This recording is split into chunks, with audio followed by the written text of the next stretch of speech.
Bonjour à tous, j'espère que vous allez bien, vous êtes prêts à recevoir les bonnes choses de la parole de Dieu. Que de défis dans notre vie de chrétien. Il y en a une pile qui se présente à nous tous les jours. Le défi de la foi, le défi des progrès qui sont les nôtres dans l'Église, le défi de la prière, le défi de se lever le matin et d'y aller en avant pour servir le Seigneur, le défi de se repentir. Le défi en général c'est quelque chose de difficile. Et ce matin, un des petits défis qui se présente à nous, c'est de ne pas nous laisser voler ce que le Seigneur va nous donner dans sa parole ce matin. Et si un voleur spirituel dans la salle, notre défi c'est de ne pas nous laisser voler. Il y a plusieurs façons de le faire, je vous en montre une.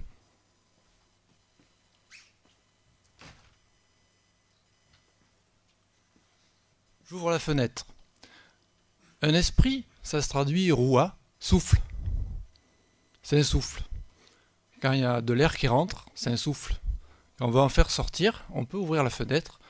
Et je déclare, au nom de Jésus, maintenant, que tout esprit qui veut nous voler ce matin la vérité de la parole, dehors. Dans le nom de Jésus, dehors. Aucun voleur spirituel ne va être dans ces lieux. Je le déclare au nom de Jésus, dehors. Et nous accueillons la parole du Seigneur, qui elle est la vérité, et va rentrer dans nos cœurs pour nous bénir, nous nourrir et nous faire du bien. Amen. Amen. Quand on dit Amen, ça veut dire qu'on est d'accord, qu'on agrée qu'il en soit ainsi. Amen. Je n'ai pas bien entendu. Amen. Ah, vous êtes d'accord avec moi, super. Donc on va se nourrir de la parole de Dieu. Ça, c'est le défi de ce matin. On va l'accueillir.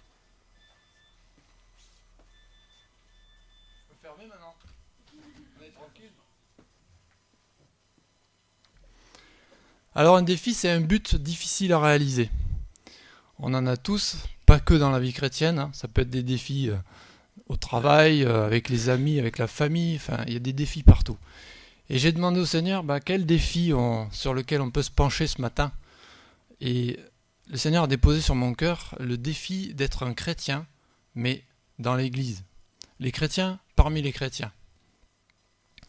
Une autre fois, je pense que j'ai aussi sur le cœur de parler du chrétien dehors, comment ça se passe. Mais ce matin, ça va être le chrétien dans l'église, comment ça se passe dans l'église.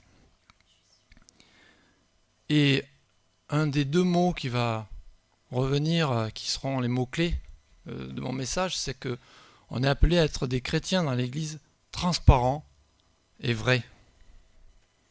Transparents et vrais. Il y a une église qui va nous servir de modèle, je me suis un peu penché dessus, c'est l'église de Corinthe. Paul a fait des voyages, plusieurs voyages, il a semé l'évangile et des églises sont nées. Et puis il y a cette église des Corinthiens qui est née au bout de 2 voyages, je crois, et Paul leur a écrit. Donc je rappelle en passant que pour rencontrer des églises à l'époque c'était compliqué. Il fallait voyager, les voyages c'était périlleux, ça on en a parlé aussi, qu'il y a eu des naufrages, c'était dur, il n'y avait pas de SMS, pas de téléphone, pas de mail, pour avoir des nouvelles d'une église, c'était pas possible. Donc il leur écrivait, et c'est pour ça que dans la Bible, il y a des épîtres, ce sont des lettres écrites aux églises, soit pour prendre des nouvelles, pour en donner, ou alors pour donner des enseignements ou des encouragements.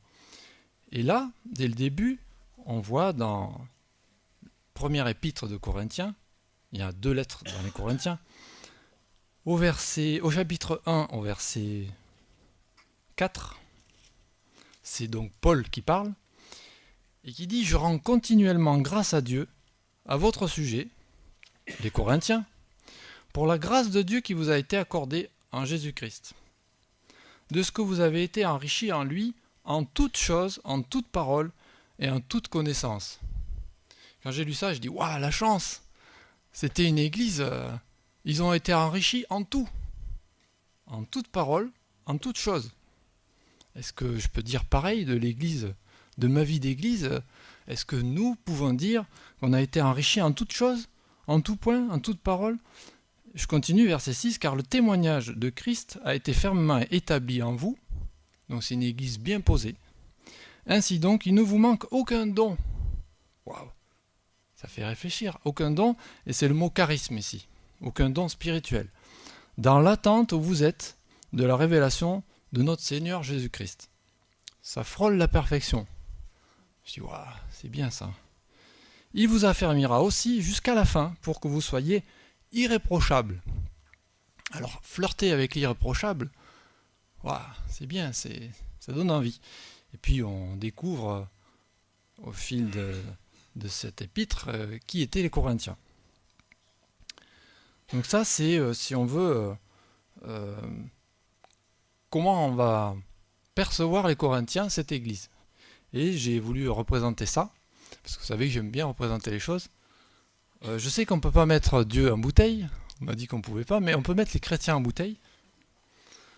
Alors j'ai mis les Corinthiens en bouteille, et dans la bouteille j'ai mis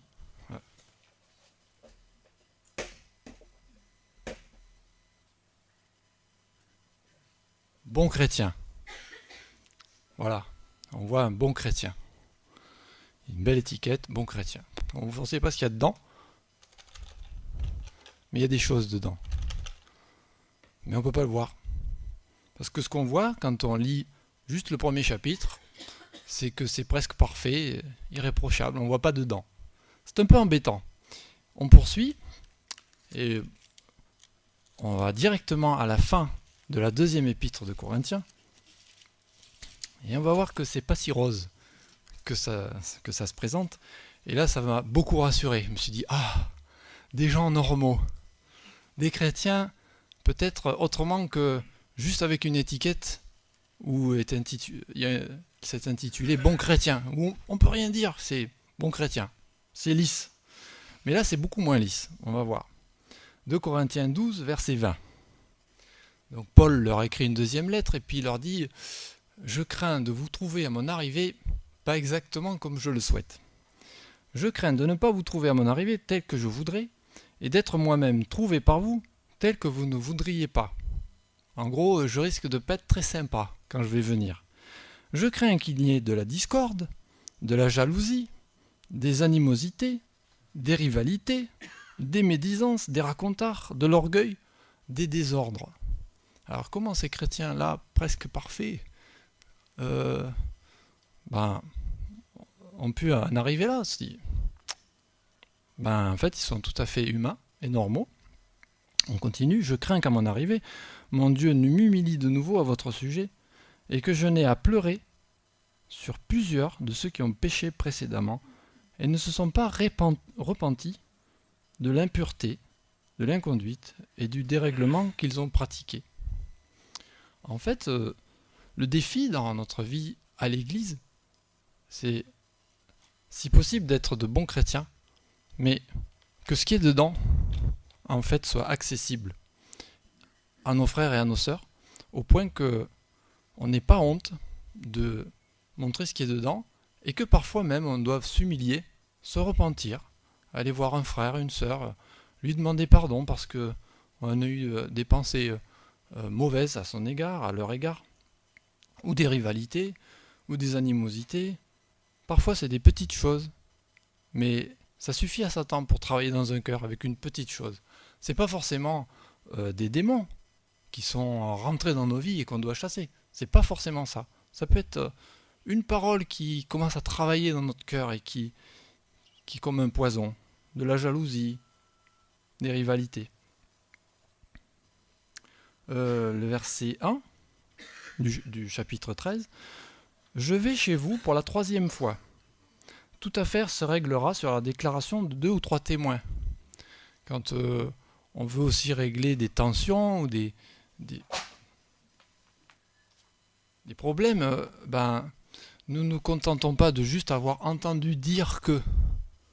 Soyons témoins. Si on a réglé une chose, c'est qu'on en est témoin. Si on n'en est pas témoin, c'est que c'est pas à nous de régler cette chose, tout simplement. Et donc Paul, il dit sur la déclaration de 2 ou 3 témoins, « Lorsque j'étais présent pour la 2e fois, je l'ai déjà dit. Et aujourd'hui, je suis absent. Je dis encore d'avance à ceux qui ont péché précédemment et à tous les autres, si je retourne chez vous, je n'épargnerai personne. » On se dit, il est dur Paul, il va venir et il va être cassant. C'est par amour.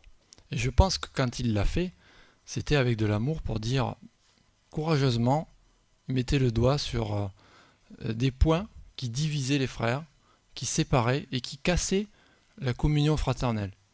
Et un des défis, je le redis, c'est que si on ose vivre dans la transparence et dans la vérité, notre communion fraternelle elle va être solide, elle va être plus forte. C'est pas pour autant qu'on va écraser le frère ou la sœur parce qu'il a osé montrer ses fragilités et ses faiblesses. C'est pas ça.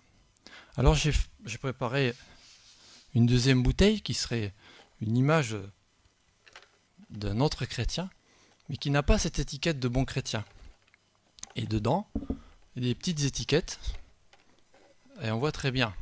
Bon, vous ne voyez pas de loin, mais si on secoue un peu comme ça, on va voir les choses qui sont décrites au verset 20. Je crains qu'il y ait de la discorde, de la jalousie, des animosités, des rivalités, des médisances, des racontards, de l'orgueil et du désordre. Alors j'ai mis ça dedans, sur des petits bouts de papier. Et puis si on regarde dedans et qu'on compare à un frère ou une sœur, c'est pas pour le condamner, c'est pas pour l'enfoncer, mais c'est pour l'encourager, pour l'aider et peut-être travailler à cette unité, dire je t'ai blessé, je te demande pardon, là j'ai été trop loin, on va pas en rester là, parce que le monde, ce qu'il fait, lui, il en reste là. Quand les gens se divisent, se font du mal, se disent des méchancetés, ils disent c'est pas grave, il encaisse, on oublie, on n'en parle plus. Puis on continue notre chemin comme ça. Mais ça ne construit pas l'unité, ça ne construit pas la communion. Et tout à l'heure, on va avoir un moment de Sainte Seine qui représente cette unité entre les chrétiens, ce qui représente cette communion. Et je voudrais qu'on ait un temps où on soit à l'écoute du Seigneur, parce que si le Seigneur vous parle dans ce message, peut-être que vous avez besoin d'aller voir un frère ou une sœur et de lui dire, écoute toi, il y a ça qui me chagrine, ou il y a ça qui est resté en travers, ou il y a ça qui est coincé, je voudrais pas le porter. Vous vous rappelez le sac à dos. Il y a des choses qu'on porte inutilement et qui servent à Satan pour nous voler ou pour nous faire du mal. Parce que Satan a besoin de matière. S'il veut nous voler la parole, il va se servir de quelque chose qui remplit notre tête, qui nous préoccupe, qui nous fait du souci et qui est là de façon injuste. On pourrait voir aussi ces deux bouteilles comme c'est qu'il y a le contenu caché, une fausse conception. C'est-à-dire qu'on est trompé, on ne voit pas ce qu'il y a dedans. On croit que tout est bon, tout est lisse. Là, le premier chapitre des Corinthiens, on pense ça, tout est lisse. On est pardonné, donc on est quasiment irréprochable. Ou il n'y a que du bon en nous. C'est écrit, bon chrétien, il n'y a que du bon. C'est vrai qu'il y a du bon, mais il n'y a pas que du bon. Ou alors nous sommes un produit qui n'évolue plus. L'étiquette est posée. Alors que la deuxième, la vraie conception, celle où on voit à travers, qui correspond à la fin des Corinthiens, c'est ouvrir son cœur, courageusement, parfois, révéler ses intentions, qui sont parfois bonnes, parfois pas. Avoir aussi le courage de montrer notre passion spirituelle pour le Seigneur, et qui est commune, parce qu'il n'y a pas que de mauvaises choses, il y a de bonnes choses. L'affection, les uns pour les autres, on a besoin aussi de la montrer. Elle n'est pas que théorique, l'affection fraternelle que nous avons les uns pour les autres. Et si vous voulez, cette étiquette, on la pose parce que c'est le mélange qui nous dérange. Il y a du bon et du pas bon. Alors autant mettre une grosse étiquette en se disant, on va montrer que tout est bien. Et le Seigneur, il veut pas ça. Il veut qu'on enlève cette étiquette sans crainte. Et il y a ce verset dans Éphésiens. Je voudrais un petit peu parler des Éphésiens parce qu'ils ont eu le même problème. Et pourtant, quand on lit l'épître des Éphésiens, C'est très spirituel, c'est très riche.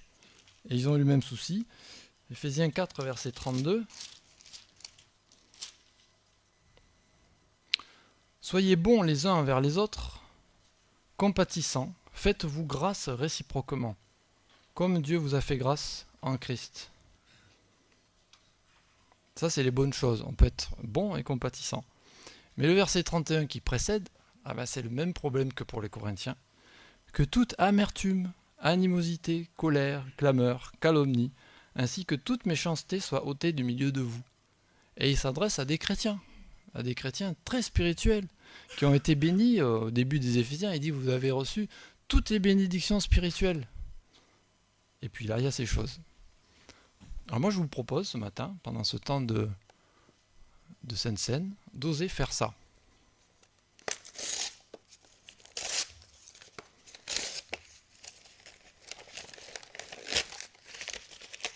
Parce qu'un chrétien, c'est pas juste une étiquette. Je vous demande pas de vous déshabiller. J'en vois qui font ça là. Et dedans, j'ai mis les mêmes étiquettes que dans l'autre bouteille. Exactement les mêmes choses, les mêmes soucis qu'ont eu les Corinthiens et les Éphésiens, qui sont un mélange de bonnes choses. On peut sortir de notre bouche de bonnes paroles, des paroles qui vont bénir nos frères et sœurs. Et ça, c'est un défi aussi. On doit les donner, on ne doit pas les garder pour nous. Si on peut faire du bien à notre frère ou à notre sœur, faisons-le, ne le gardons pas.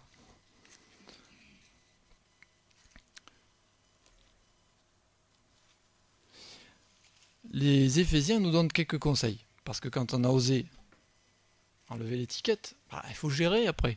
C'est pas si simple. C'était plus simple d'avoir une étiquette bon chrétien. Comment gérer?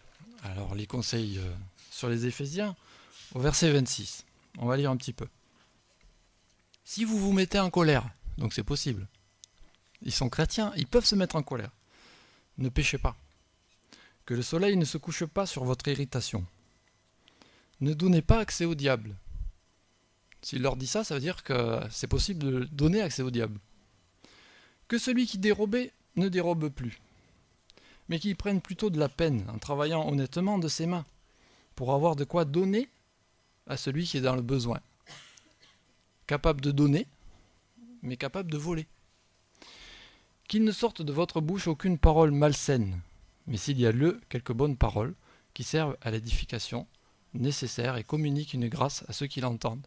La même bouche des Éphésiens comme des Corinthiens et comme de nous peut sortir des paroles mauvaises, méchantes, mais aussi des paroles bonnes. À nous de trier. Et ça, c'est un défi.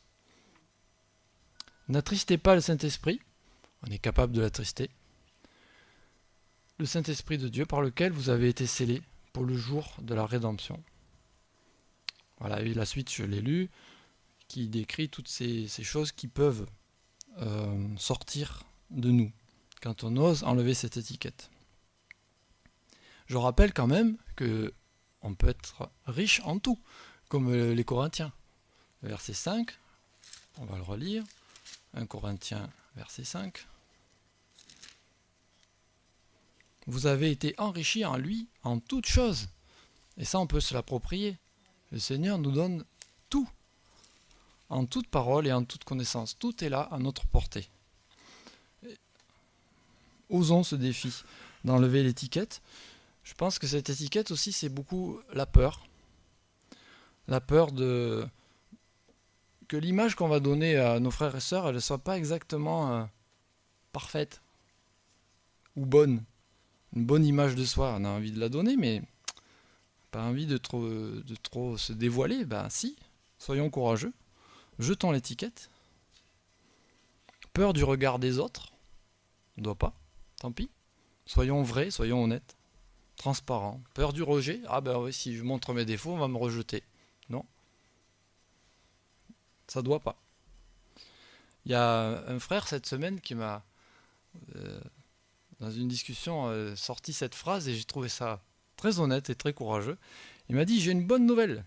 Je ne suis pas parfait et je suis capable de décevoir. Je vous la redis, j'ai une bonne nouvelle. Je ne suis pas parfait et je suis capable de décevoir. C'est un parfait exemple de transparence. Il n'y a plus l'étiquette là. Bon chrétien, elle n'y est pas. Mais voilà, bravo. Encore quelques conseils. que nous donne la parole. Ce ne sont pas les miens, ce sont vraiment les conseils de la parole sur les Éphésiens que Paul a donné. Chapitre 5, verset 10.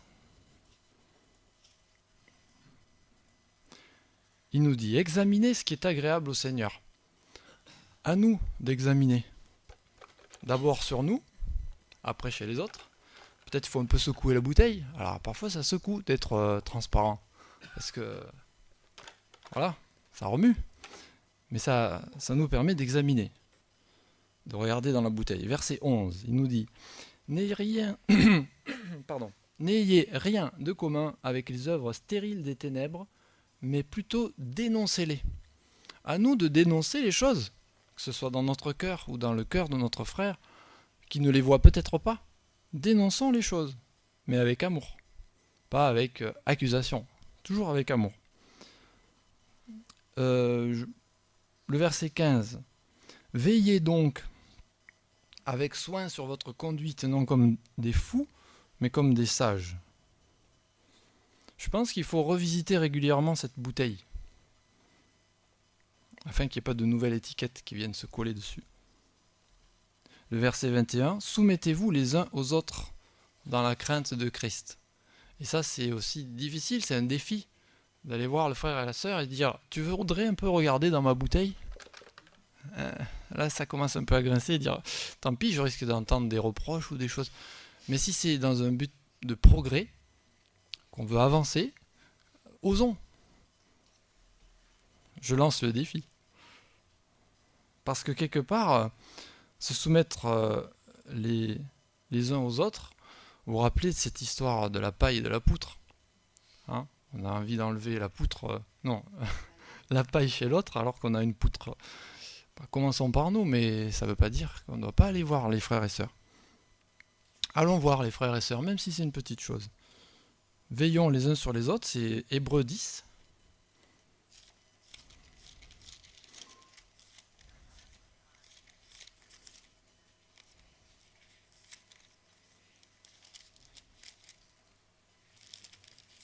Verset 24. Veillons les uns sur les autres pour nous inciter à l'amour et aux œuvres bonnes.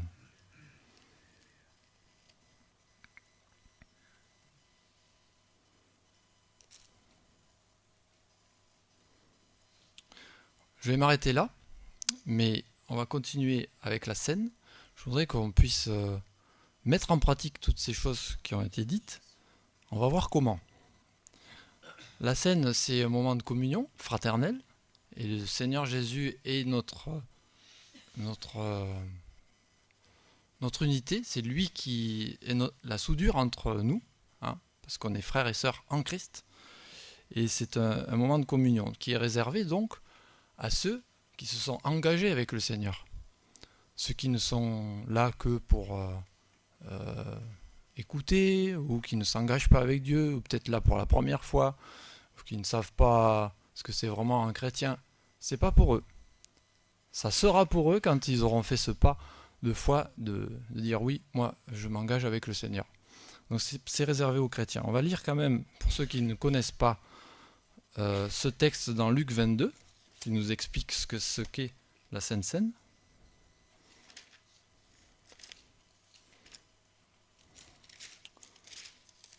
Il y a plusieurs passages qui nous parlent de ça. Luc 22, verset 15. Jésus parle, il dit « J'ai désiré vivement manger cette Pâque avec vous avant de souffrir. » Jésus a pris ce moment-là avant la mort et la résurrection, avant d'aller à la croix. Et il dit « Car je vous le dis, je ne mangerai plus jusqu'à ce qu'elle soit accomplie dans le royaume de Dieu. » Il prit une coupe, rendit grâce et dit « Cette coupe, prenez cette coupe et distribuez-la entre vous. » C'est ce qu'on va faire.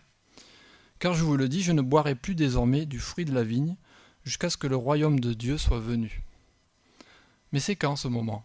J'ai réfléchi un petit peu, je me suis dit, après sa résurrection, il n'a pas rappelé ses disciples en disant « Venez, j'avais dit qu'on allait le refaire, là, avant que je monte au ciel, on va reprendre le pain, le vin, et puis on va refaire une scène. Ça ne s'est pas passé comme ça. Mais en fait, ça s'est passé par la suite. Son esprit présent au milieu des chrétiens, là, la scène s'est continuée. Et c'est ce qu'on fait maintenant. En fait, on n'est pas uniquement en communion entre nous, mais l'Esprit du Seigneur est là, dans ce moment-là.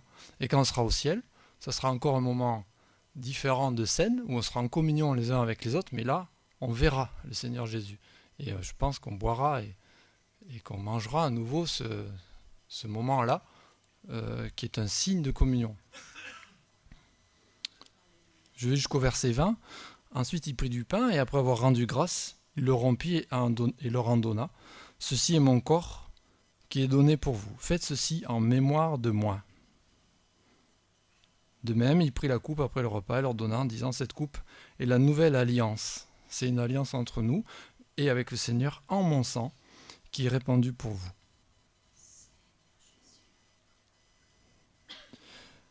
J'avais pensé faire ça comme ça.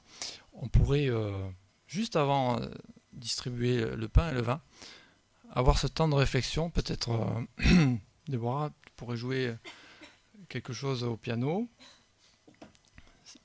qui nous permet à la fois de bouger et d'aller voir un frère ou une sœur s'il y a besoin et d'entendre ce qu'on peut se dire. Parce que si tu fais venir tous les musiciens, on va pas entendre, on va se crier dans les oreilles. Je te demande pardon pour la semaine dernière. Ça ira pas. Donc c'est un peu technique, c'est pas grave. Alors on va écouter Déborah. Et on va avoir cette liberté, on va laisser faire le Seigneur dans ce moment de communion. Va voir ton frère, va voir ta sœur. Et même si c'est pas un pardon, ça peut être, tu sais, j'ai ça sur le cœur, ça me fait plaisir de te le dire, c'est une bonne parole. Je t'encourage dans ce que tu fais, c'est bien, continue. C'est pas forcément une demande de pardon, ça peut être un encouragement, de bonnes paroles, on l'a lu. De bonnes paroles.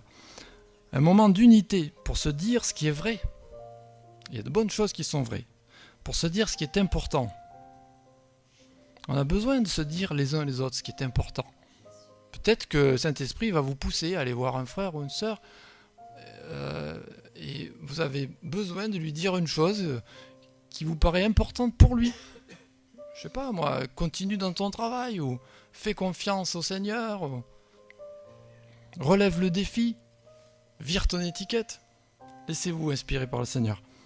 Ce qui va nous encourager, disons-le, ce qui va nous fortifier, ce qui va nous montrer le pardon de Dieu et l'espoir qu'il met en nous. Parce que le Seigneur a beaucoup d'espoir dans chaque vie, parce qu'il veut faire des choses merveilleuses.